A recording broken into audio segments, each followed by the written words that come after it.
So, okay. So, yun lang kadali paano magkarga ng refrigerant sa repair system. So, ang tanong is, ano nga ba ang rason? Bakit ko nga ba to sinishare sa inyo? Ang main point ko lang talaga sa bidyong ito ay makapag-share ng knowledge kung paano magkarga ng refrigerant sa refrigeration system.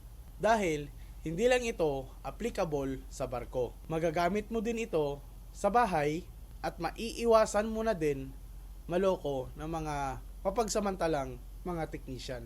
Well, hindi ko naman nilalahat na mga repair technician ay mapagsamantala. Meron din namang matitino na lumalaban ng patas. Kaya shout out sa mga matitinong technician dyan o mga repair specialist. Saludo po ako sa inyo kung lumalaban po kayo ng patas. Kaya sa mga nanonood nito, sa ganitong paraan, may mapupulot kayo na idea kung paano magkarga ng refrigerant sa system, kaya malaking tulong talaga pag marunong. Okay?